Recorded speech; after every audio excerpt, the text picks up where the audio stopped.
you see, what was it like Chad said, where it was just about 1-2 for the offense in the second half, or was there any adjustments made that helped things go differently than the first half against Navy? Yeah, there were no adjustments at halftime, none at all. We just did a poor job of coaching in the first half and did a better job in the second half of coaching. Got our guys ready to play in the second half, and I guess our guys weren't ready to play in the first half.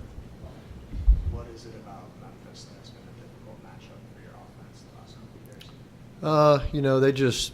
They do a whole lot of good things. They move people around. They rush the passer great. They make you take what they give you, and I think a lot of it's just for the past couple of years, just the momentum of the game. We've talked about playing one play at a time, and I don't think we've done a good job of that over the years. We let other factors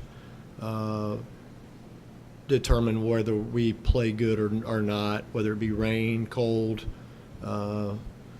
Defense got a touchdown, gave up a touchdown. Special teams didn't do well. We've talked about that as a staff, and we've talked about it with our players. It doesn't matter what anybody else does. Just play one play at a time, whether it's whether we suck on offense and defense has to play well, or whether, defense isn't playing as well, we got to play well. We just got to go play one play at a time, and the rest will take care of itself. And I don't think we've done a good job of that versus these guys. Last year we were moving the ball fine and about to throw a comeback with it's wide open.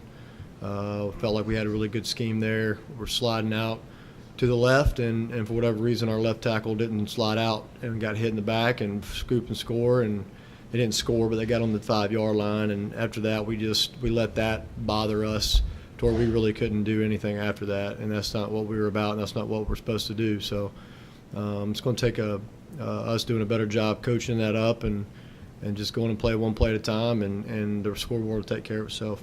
Do you think you've seen from your offense that those kind of plays wouldn't bother them the same way that it did last year? No, I haven't until last week. I felt like last week, they get the ball first and go score. We get the ball and go kick a field goal. They scored again, and then we miss a field goal, and then the defense gets a stop. We throw a pick, and we never could get on track. And I think that we let that bother us until we got back at halftime, regrouped, and came back out and proved that we're one of the top offenses in the country in the second half. We just got to come out, and it's very disappointing because we talked about that all week, how we had to come out on fire. We had to come out, start fast, finish strong, finish fast, whatever you want to say, and we just didn't do that. And we got to do that this week, or we will get boat raced again. So. Trick win with the semifinals yesterday. What has he meant to the team this year? Oh, he's huge, and I think the thing about Trey is he would be the first one to sit up here and give the credit to the other guys, because without those guys, Cortland and James, and being able to run the football and having been throwing the ball, he would never be up for that award. But it's a huge honor for him. It's big time for our program to have a Biletnikoff Award finalist on our team is huge for recruiting, and I think Trey would trade all that in to be 10-0 right now, and I know he would. I don't have to think that. I know he would, and so I think it's a great honor for him. But we're trying to win. We're trying to win football games, not be on stat list and award watches and stuff like that. Has he exceeded your expectations? Oh yeah, we knew what we were getting when we got him here. Like I said, we recruited him at Clemson, and we knew when he was leaving LSU, we would have a shot just because of the relationship we had with him and Coach Morris and Coach Stepp. Getting him here was huge. And we knew what we were getting in him. Wish he could have played last year, but we fully expected what we're getting out of him now to be the case. Didn't know he would catch this many balls. Didn't know he'd be up for the Biletnikoff, but he's done everything we've asked him to do and more on and off the field. It's a scary moment for the offense when Evan Brown goes down against. Yeah, very scary. Yeah. Comes back in and is able to compete. He's only got a couple more regular season games left in his SMU career. Mm-hmm. Not necessarily the guy a lot of people talk about as kind of the curse of being a good offensive lineman. Mm-hmm. What has he been able to do for your program since you've been here? Yeah. Evan is a guy that, like you said, O-linemen never get the good credit. They always get the bad credit, even though it's not their fault sometimes. The quarterback gets sacked because he held on the ball. Running back misses a protection. Tight end comes off his block, and it's always blamed on the offensive line. So you're right. It's one of those things that the offensive line always gets the bad stuff. But Evan, is quiet. He don't say a whole lot in terms of off the field, but on the field, he's making all of our checks, our adjustments, our points. He's getting us in the right direction every play.